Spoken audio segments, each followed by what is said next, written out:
think we're going on. All right. Greetings and great morning. Great morning, everyone, and welcome to our first Topia Talk of the new year. So we are so excited to be joining you. We have an amazing conversation that I think everybody could use. Right, Leslie? Absolutely.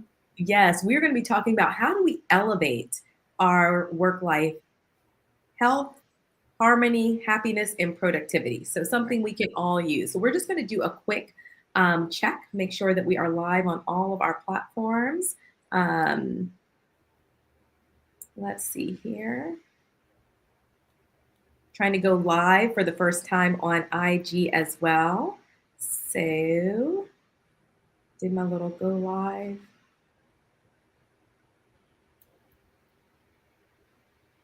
And let's see.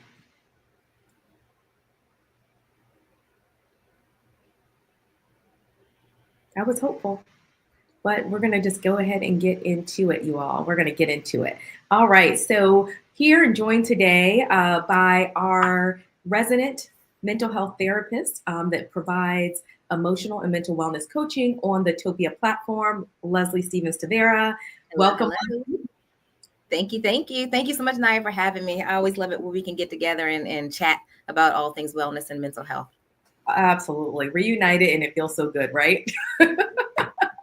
So if you all have followed the Utopia brand, now Topia, and our Topia Talks, now Topia Talks, you have seen Leslie and I do our lives in the past, and it's always a joy to be together. And so really excited about bringing this relevant and timely topic today, right? So right. Yes. We need this talk now. We need this talk now. So before we dive in, I just want to take a moment for those that don't know me to introduce myself and then share a little bit about our exciting updates with the Topia brand. So I'm Naya Powell, founder and CEO of Topia, formerly Utopia Global Wellness. And so we have the same mission and vision, just elevated. So Topia is elevating employee and individual health, happiness, and productivity. So we are partnering with HR leaders, with organizations, with benefits leaders, and health plans to really make sure that we can show up as our healthiest. When we're healthy, we're happy. Our health is our wealth, you all. And that also contributes to productivity. And don't we want to be productive in every area of our lives, at work, at home, and beyond? And so this platform is so relevant. So just a couple of quick things before we dive into our topic, and it's all super relevant, is that we just really understand, and I understand as well from having over a decade of experience in global talent acquisition and consulting, and working with a lot of Fortune 100 and 500 brands and executives, that there is such a pervasive level of burnout. And as we go into and come into 2025, and we are determined to thrive in 2025, so we're here to provide you with tips and strategies and tools to do that. And so is the Topia brand. So we offer over 700 wellness classes, coaching, and customizable workshops for your workplace and your organizations, live and on demand. Leslie is one of our instructors and wellness coaches, providing bi-weekly mental and emotional wellness coaching. But we span the gamut. We have something for everyone, from yoga to Tai Chi to Pilates to nutritional coaching, over 15 types of classes. We also offer closed captioning. We also are able to translate our website into 6 different languages. So we are very much in tune with the hybrid and global workforce today and the challenges that come with that. And so Topia is really elevating, engagement, culture, and productivity, and all the things that we need. So we know, Leslie, that there is so much going on in the world, right? And as we are in, gosh, this is just our second week into January 2025. Just the second week, huh? There's a lot. There's a lot. So what we have the wildfires in California and LA. I also forgot to mention that Topia Cares, we are providing free memberships to all of those that are suffering that tragedy and frontline workers because they need it, access to mental, emotional, and overall holistic well-being. So You can see more about that on our LinkedIn page. Just need your email or social identity, and we can get you a membership at support@utopiasgw.com. But yes, Mm. Leslie, let's get into it. You're in this space. You're also not only on our team, but you're the co-founder of Congruence Counseling. And so you're talking to a lot of, busy professionals that are stressed. And what are some of the things that you're seeing and noticing as we're entering this year? Yeah, as we're entering this year, it's feeling like a carryover from 2024. A lot of folks aren't able to say like, "Oh yeah, I'm getting a fresh start. I'm really ready to go into 2025, knocking out my goals, making new plans, new me, new year, new me." Folks aren't saying that. Folks are Mm-hmm. feeling the weight of 2024, and unfortunately, we're carrying that weight into 2025. So Yes. it's not really a refresh and a reset that folks are feeling. And so like that's where our work comes in, right? To identify how we can bring in that newness, that refresh, that those skills and strategies to bring about that. But folks are really feeling a lot of pangs and pain from the last year and the last few years. Yes, absolutely. I want to shout out Nina and say, hi, Nina. Thank you so much for joining us.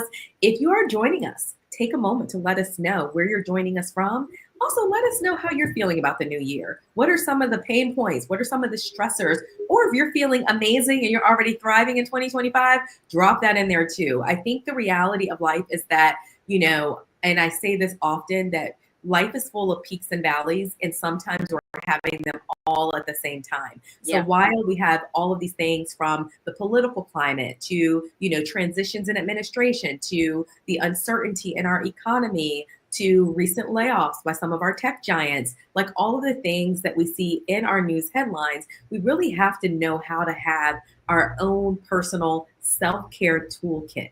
That toolkit that is going to, no matter what is happening in the world, we can reach in and we can pull out some of those things that are going to elevate our health, our happiness, and also our productivity. And so as we have rebranded Topia, one of the things that we're laser focused on is focusing on 4 key pillars of health. And we're going to tie that into our conversation today. So how do we do that? How do we elevate our mental health, our physical health, our emotional health, and our occupational health? And at the end of the day, they all work together. They all intertwine. So when we focus on elevating our mental health, we have the right mindset to then even get in a routine of moving our bodies. And even having a routine is critically important to stabilize our emotions and our bodies and our holistic health in times of change and uncertainty. And at the end of the day, you all, we have to figure this out because all of the external factors are likely not going to just come into complete alignment. Hi, Victoria. Good to see you. former Topia team member. So always good to see the team. So yeah, so why don't we just kind of just jump right in. When we talk about work-life harmony, I think one of the things that I like to really call out is that some people get a little frayed and frazzled if you say balance because they will quickly rebuttal and say there's no such thing as balance. And while balance may mean, like everything at equal weights, I believe we can have harmony. We can have harmony in our lives with intention. And so with that intention, we can really focus on how do we make sure that things are moving in alignment and direction of our desired outcomes. And so when you think of harmony, Leslie, what comes to mind for you and what does it mean to you?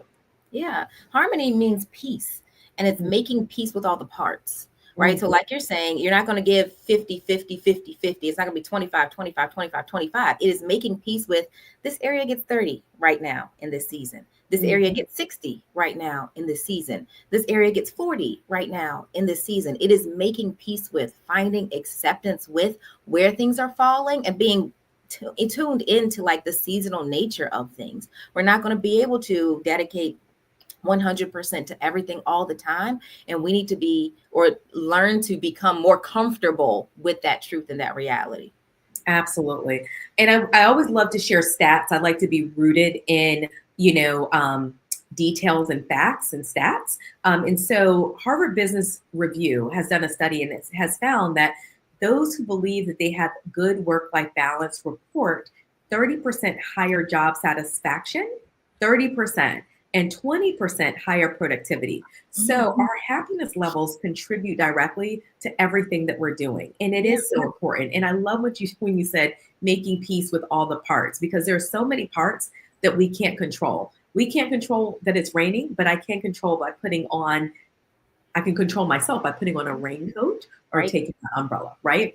So we have to look at the parts we can control so we show up as our best selves. So as we really reimagine well-being, as we reimagine what work-life harmony is all about, we have to really think about, like we said, those different areas of our lives, those different components of our lives. And one of those key components is our mental well-being. And I believe that everything starts with the mind. So when we think about how do we create higher levels of harmony in our mental well-being, what does that look like, Leslie? Certainly. When we think through our mental well-being, mental health, we're talking about our ability to be well psychologically. But not only that, like, are we able to process information? Are we able to think clearly? And Mm, when we're not taking good care of our mental health, we're not able to do those things. And in turn, we're not able to show up productively at work, at home, or anywhere else that we might find ourselves. So the umbrella of quality mental health, it is saying, like, I care about my emotional health, I care about my mental processes, I care about the way I'm thinking, and I care about the way that I'm showing up and engaging. So one thing that I've noticed is that when folks aren't able to show up with solid mental health, then production decreases at work, mm, right? The balance of work life, it is diminished. There is not that balance, there's not that harmony, and also relationships at home and with friends can become chaotic. absolutely, Mhm. absolutely. And when we think about it, when we're under extreme levels of stress, that stress literally hijacks your brain. So I want us to understand that when we are under extreme levels of stress and we don't have these ways to better self-regulate, we're not able, from a cognitive perspective, we're really not capable of making sound, solid decisions. A lot of times we're making a knee-jerk reaction, which, if we all are real and we think about our lives, some of the worst things that we have said or done have come from not the most mindful space, but sometimes the most reactionary space. And Certainly. so, in order to show up well in life, in order to show up well in business, a lot of our clients are business leaders and executives. We must be mindful. We must know how to respond versus react. And some of the things that we can do that is taking a nice cleansing breath, Yes. taking a moment to center, taking a moment to think about what is my desired outcome? What do I want to achieve from the end result of this conversation, of this deadline, of this situation in the workplace where maybe I feel like someone is overstepping or maybe not the most respectful or doesn't have the proper boundaries? What's the desired outcome? Is the desired outcome that I get it off my chest, I tell them all, and then what? And then what? Right? And And then what? think about the then what? Or is it that the matter is resolved in a way that we're all feeling whole, good, and we can productively carry forward? And I think Mhm. those are the things that we often don't think about. I also want to share, the fact that we are losing over $1 trillion in productivity globally based Mhm. on mental health challenges, Mhm. Mhm. anxiety, and depression. And I think it's important, Leslie, for you to just mention, does anxiety start with anxiety? Like, I don't think most 5-year-olds have anxiety. So You'd be hopefully not. surprised. A lot of 5-year-olds do have anxiety, They actually. do already? Yeah. Oh, that's so sad. So we live in a different day and age, because when I was 5, I don't think I had anxiety. My anxiety was probably like, when can I go outside and play? Right. But we do live in a different world. But where does anxiety come from and how is it built? Because we've done a lot of sessions together. And I know one of the things is that we all have mental health, like we have physical health. It is a part of our being, but it Right. doesn't have to turn into a mental health crisis if we Right. have tools to better manage these things before they escalate. Right, right. So anxiety is all about the limbic system processes, your back brain right here. And so what happens is when we feel unsafe, when our fight, flight, or freeze response is triggered, that's when the anxiety starts. The cortisol levels spike, the adrenaline spikes. It sends the message that we need to run and we need to duck and we need to hide and we need to go and be safe. Unfortunately, when we're not running or we're not ducking or we're not hiding, all of that gets internalized, right? So then you'll feel rapid heart rate. You'll feel clammy in your hands. You'll start to sweat. Your body will give you the signals like you should be running for your life right now, but there's nowhere to run and there's no reason to run. So that way the cortisol just kind of hangs out in your body, and that's what creates the anxiety. Right. So it does unfortunately start at a young age, right? Nature, nurture, and everything in between, about how we respond to certain external stimuli that might be going on around us. And then those patterns get reinforced over and over and over and over again. That's the challenge with it. That is a challenge. Share with us some tips and strategies that we can do to better manage these stressors.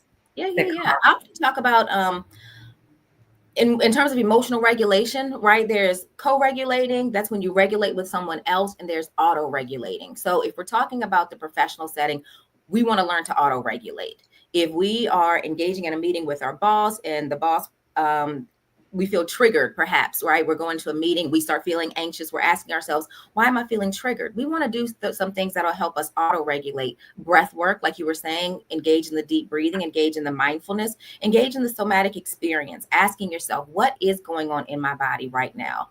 I am feeling clammy in my hands. What is that about? I am feeling a pit of nervousness in my stomach. What is that about? Can I breathe through it? Can I actively engage the parasympathetic nervous system to remind myself I'm not in danger?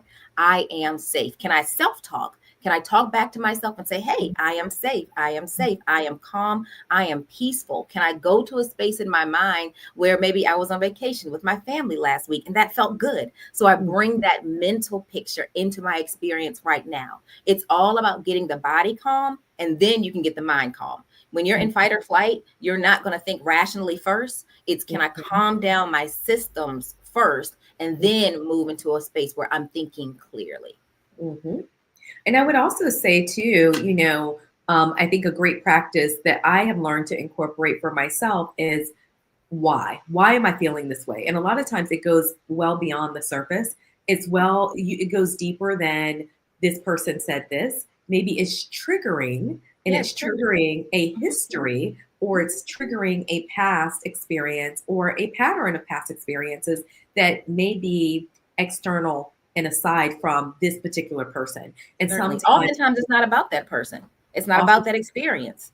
Oftentimes, it's about experiences that you've had in the past and that have incited heavy emotion and all that comes up every time it's triggered. And that's why we have therapy, and that's why we have mental wellness practitioners to help you unpack that stuff to really get to the root.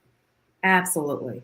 And so I think that that's key, right? As you said, we have mental health therapy is a wonderful way, just having someone you can talk it out with. Even journaling, what am I feeling? Why am I feeling this way? What is my desired outcome? Writing out those three things. When we are emotionally charged and we are under high levels of stress, when you know that you have to have a conversation that is going to be stressful, I highly recommend, it's something that I do, not even just for stressful conversations, even for pleasant conversations, I know that I want to make sure that I'm mindful and attentive, and there are a few things that I want to make sure that I can remember, because it's hard to remember if we're already triggered and charged. Exactly. Something can really hijack our thoughts, and now we're way down the street somewhere else, and we've all had an argument. We're like, what are we even arguing about?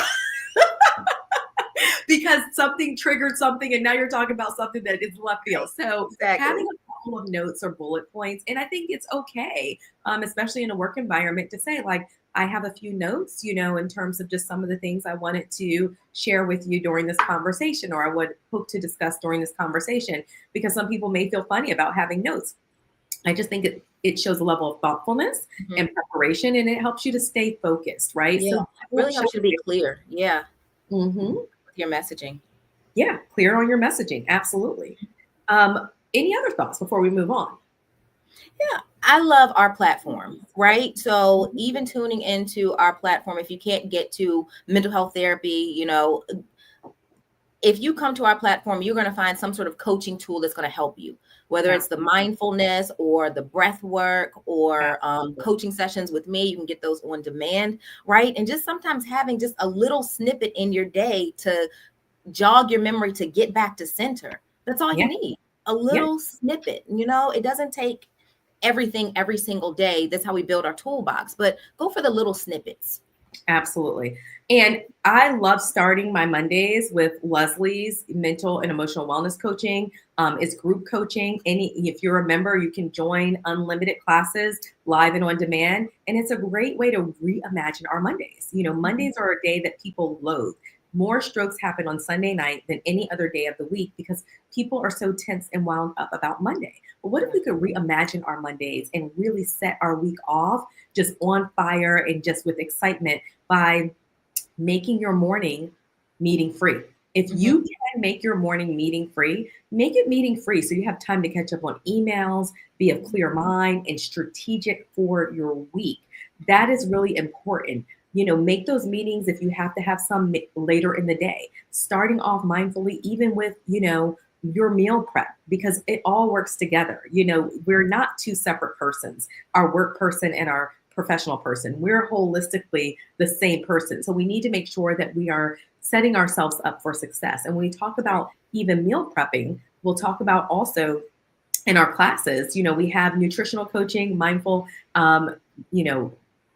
classes, mental health coaching. But let's get into it a little bit when we talk about our physical well-being. Our physical well-being is so important, and moving the body actually is releasing endorphins. So when you go for a walk, even if you might not be into, CrossFit or intense cardio, you just go for a walk and getting some fresh air. You are releasing those endorphins and happy hormones into the body. You are also, releasing, you're helping to remove and releasing cortisol away and out of the body, right? And lactic acid out of the body. And they say sitting is the new smoking. So the more we're sitting and we're sedentary, it is really killing us. So we have to figure out ways to move, which is why we have so many options on the platform. But creating a routine is something that we talked about. Giving yourself a consistent schedule for work, for meals, for personal activities, for pushing away from the laptop in the evening so you can be a present human being with your family members, whether they're in the house or you need to call them. Staying hydrated, having nutritious meals. This takes a level of time and intention. Setting proper boundaries, carving out time for you to have a lunch break. Maybe it's even time for you to have journal time. How you start your day impacts the entire day. Your sleep hygiene, making sure that you are turning off these devices, turning them face down. You don't have all these blue lights and dings coming in all day and night. These things are really important. Maybe having cooler but not freezing temperatures in your room. No lights and things that are triggering your brain while you're needing restorative rest. All of these things come into our physical health, and exhaustion contributes to depression. Certainly. They all link together. Physical wellness links to mental wellness, which links to emotional wellness. So we have to learn how, and it all impacts how we show up in the workplace, which is occupational wellness. Making sure that we're connecting, social connections and social well-being is so important. And that also, you'll notice on our website, we now have icons that represent the different 4 key areas of health. A lot of these things overlap. So social connections are going to impact our mental health, physical health, and our emotional health. And listening to our body, paying attention. It's cold and flu season. So this is probably not the time to try to take up, training for a marathon, because your body is already trying to fight so much, right? All the things. Any other thoughts before we move to the next area of emotional wellness? Absolutely. With physical health, Tunaya, you mentioned something and it jogged my memory to go in this direction, but we have to be attuned to the downtimes, right? Modern technology and the light bulb allows us to stay up at all hours of the night and work, right? Historically, it hasn't been so, but when the sun starts setting, that is a cue to our circadian rhythm to start setting, right? That's when we begin to release melatonin naturally in our bodies. We have these cues within us that say, hey, it's time to rest. It's time to go to sleep. It's time to let our food digest, right? These are processes that we don't even have to orchestrate or be in control of. But if we want good health overall, physical, emotional, occupational, we need to start tuning into what our bodies are telling us naturally and not go against them and say, oh, I'm just going to stay up and I'm just going to write this and I'm just going to tune into this and I'm just going to do this at 12 o'clock at night, because our bodies are saying it's the time for my liver function, my brain function, my kidney functions to do these things that they need to do when you are resting and calm and in a very restful state. Absolutely. And we know that we are in a burnout epidemic. And we know that when we are under extreme levels of stress and burnout, we are not able to be productive. And so we're not able to show up well at home, work, or beyond. So all these things are so important. So let's talk a little bit about how we can elevate our happiness in terms of emotions, in terms of our well-being and emotional well-being. And I want to say for you all that are watching, please share with us maybe some of the things that are most challenging for you in terms of right now in life, what's causing you stress, and maybe a few things that you do to help elevate that into happiness and health. I think we really have to prioritize it, like really consciously give ourselves space. What makes me happy? What gives me joy? Now, that's not to negate. There will be sadness. There will be anger. There will be fear. Find a safe place to process that and work through that. And let's talk about the intentionality of happiness and cultivating joy and cultivating peace and cultivating those things that we want. It's so easy to talk about what we don't want. I don't want to feel negative. I mean, I don't want to this. I don't want. Okay, then can we change that language? I want to feel happy. What moves me to feel happy? I want to feel joy. What gives me joy? Can we be intentional with ourselves wherever we are? What brings me joy at the workplace? If I have a chat with this person that I really enjoy, I think they're lovely, that gives me a bright spot of joy in my day, right? If on a lunch break, I can take a moment for mindfulness. If I can go for that walk, if I can get outside, that's going to bring me joy. We have to be so intentional about creating and cultivating pockets of joy and happiness in our lives. And we have to own it, because nobody else is going to give it to us. No. Or give us permission to have it. You always have to like take it and guard it. And I'm guarding my happy.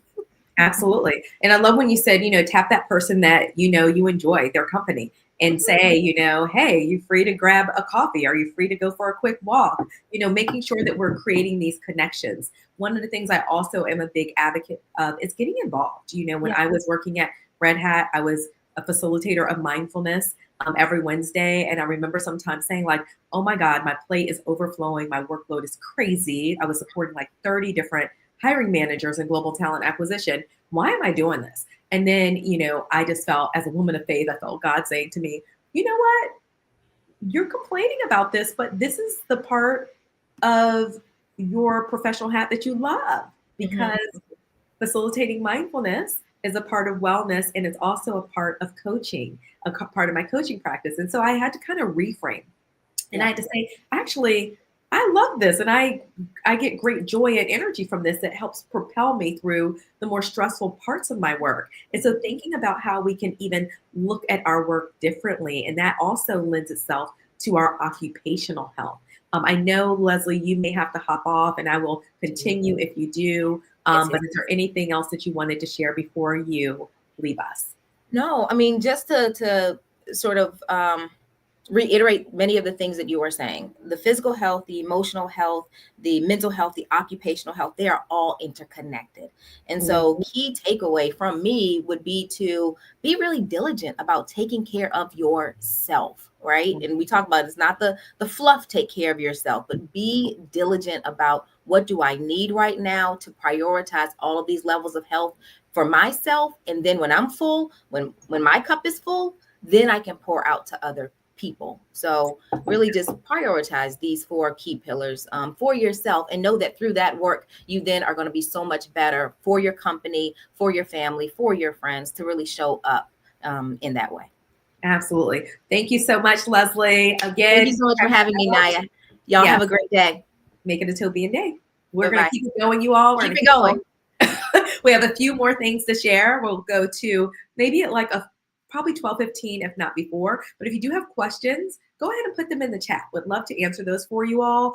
So we're going to actually talk about occupational health. But before we get into that, I wanted to share, this stat that around emotional well-being. So a Gallup study showed that employees with high levels of emotional well-being are 60% more likely to have higher rates of productivity than those with low emotional well-being. So finding our happy place at work, at home, and in life is so important. Taking a pause, doing maybe a midday yoga class or a Zumba class to get the body moving, taking that lunch break, going for a walk, taking a moment to just maybe read, doing those things, but also tapping into the joy and the purpose and impact of your work. I can also share, for me, a great, powerful paradigm shifter was I had opportunities. I have a blended background. I have a background in marketing. I have a background, in leadership and consulting, but also in global talent acquisition. And when I was working in tech, I had the opportunity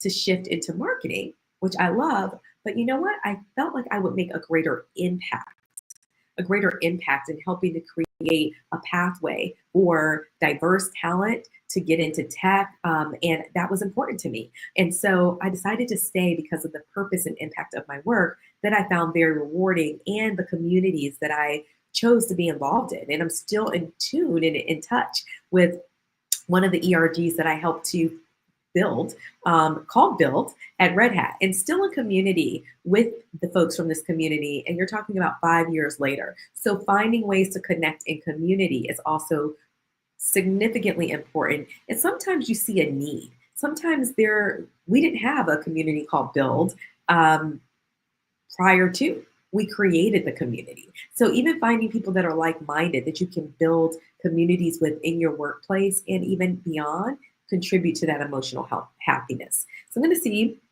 here again, please feel free to add in the chat, whether it's ways that you might be experiencing stress or ways that you combat stress, some of the things that work well for you, because we can learn from each other. So as we get into our fourth pillar, which is occupational, occupational is what we're just talking about. It's really creating that connection of well-being in your work.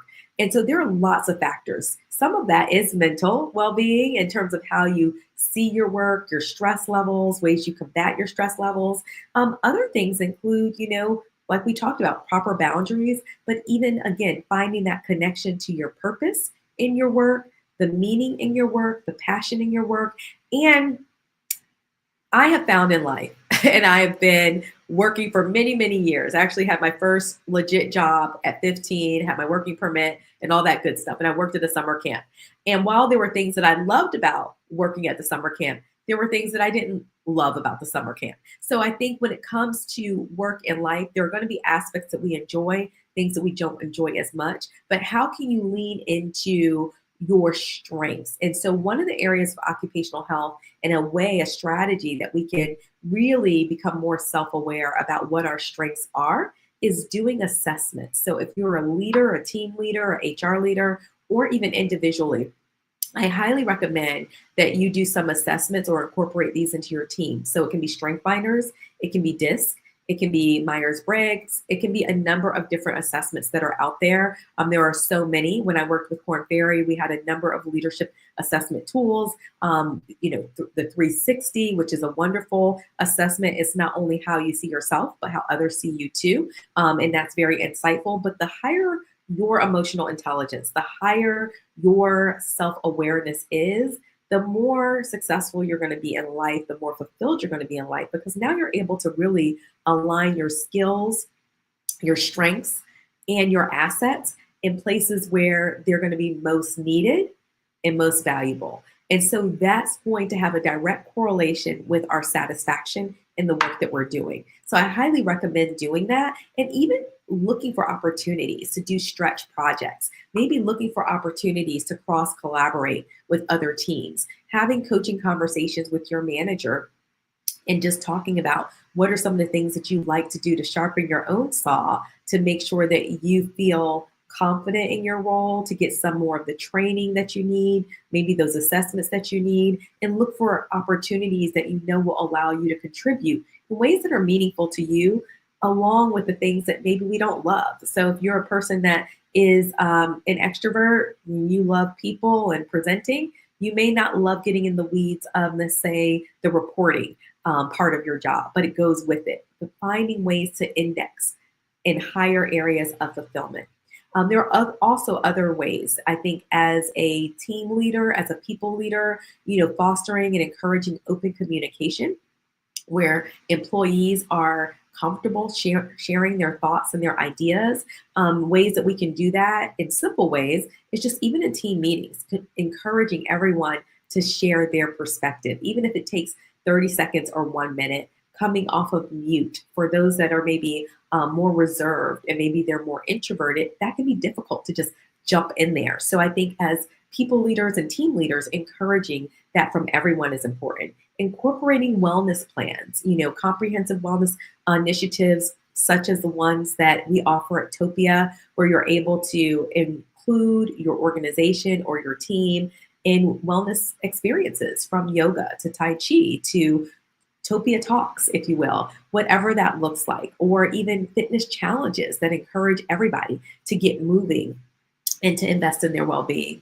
I think it's also so important to recognize and reward employees, do shout outs, create a culture of shouting out those that are doing well and giving the other team members an opportunity to do that. And also maybe formal recognition, whether it's employee of the month, quarter, above and beyond awards, things of that nature. Fostering team collaboration is another way to increase occupational health. Doing that by promoting collaborative activities, encouraging teams to get together, maybe having their own office hours or, coffee chats where sometimes there's no work agenda. It's just an opportunity to connect and get together and see how everybody is doing personally as well. What are their hobbies, recent holidays, upcoming plans that people are excited about. All of these things are really, really important. And then also prioritizing a sense of inclusion and belonging. I think this is so important. I definitely come from a lens of, helping to stand up DEI ERGs at Red Hat and being involved in a number of organizations in this way. And, at the end of the day, we've all been in an environment where we have been invited in, but we didn't necessarily feel included. So I think fostering environments where, that inclusion, that celebration of uniqueness and perspectives is celebrated is really important in terms of bottom line profitability, but also in terms of team engagement and productivity. So with that being said, feel free to throw in any questions or comments. Meditation, I see somebody said meditation helps combat stress, and a good meal. Yes. A good meal for sure. Yesterday, I was had a lot of back-to-back meetings, and I got to a point where I was starving, and I felt like I could not even think. So I agree, ditto on both of those. And being a person that can find a moment to meditate even before that next meeting. You don't always have, or a mindful moment. You don't always have to be in a quiet space where there's nothing but you and a candle. It could be meditating on a word that's going to center you while you're doing some deep breaths. And that could be walking from one meeting to the next. That could be taking 2 to 3 minutes within your office, shutting the door, or if you're working from home, whatever the case may be. So in conclusion, we want to get ready to wrap this up. I want to thank everybody that joined us for our first Topia Talk of the year. And since we've rebranded, our first Topia Talk ever. So historical moment here. And we are excited about everything that we're now offering at Topia. I do want to leave you with some resources. So in terms of resources or books and things of that nature, a few books that I really like is The 4-Hour Workweek. That is by Tim Ferriss. Thinking about that, if your organization allows that, that's a wonderful way to give yourself just a little bit more work-life harmony. And you're not having only 2 days off where you're trying to get everything done, but you may have 3 days off. I know a lot of organizations are now moving to unlimited PTO, which is amazing. So that's something to maybe keep in mind or look for or advocate for if you're in HR. Atomic Habits is a wonderful resource for creating and building small habits that lead to big outcomes. And then essentialism, the pursuit of less. I think we have a society where we think that more is more, but the more we have, the more we have to manage, right? And so just really focusing on less. The Power of Now by Eckhart Tolle, the importance of mindfulness and being present. I mean, being present is a game changer, right? Your level of awareness of yourself, your level of awareness around gratitude, your relationship awareness, all of those things, it's a game changer. And then also 30 Days to Utopia Living by yours truly, Nia Powell. We have a devotional and we also have a journal. And so both of those are available on Amazon, 30 Days to Utopia Living. And then we have amazing workshops. Our workshops can be customized. We have workshops that span from burnout to breakthrough, elevating mental health in the workplace, 10 habits for peak performance, how to thrive and not survive, nurturing the new normal. And that really talks about finding well-being and fulfillment and, connecting to purpose and work in this new age of AI. Mindfulness-based stress reduction, and more. So you can find all of this information at our website, which is topiawellbeing.com, topiawellbeing.com, which you can see here right next to my name. And so I just want to leave you all with just a quick moment, a mindful moment that you can take with you in your day-to-day. So I'm going to invite you to take a moment to lower your gaze or close your eyes. Being mindful is just really the act of being fully present. We're just going to take a cleansing breath because life is in the breath, and it helps to regulate our heart rate, our blood pressure, and bring us a sense of centering and calm. So I'm going to invite you to breathe in through your nose like you're smelling roses, exhaling out like you're breathing out a candle, breathing in again like you're smelling roses, but breathing in peace and calm. Exhaling out any stress or anxiety. With our next breath, breathing in health, happiness, and harmony. Exhaling and releasing anything that does not serve us well. Remember, our health is our wealth, and self-care is self-love. Thank you for joining us for this Topia Talk, and may you elevate in your health, harmony, and productivity. Thank you for joining, and learn more about topiawellbeing.com. You can go to topiawellbeing.com, and I'm also going to pop in here a link if you are a leader at an organization, company, health plan, or educational institution. Please click the link below and schedule your discovery call if you'd like to learn more about how to become a member of the Topia platform, offering unlimited classes, wellness classes and coaching on demand and live, and access to our customizable workshops. Thank you so much, and make it a Topian day. See you soon.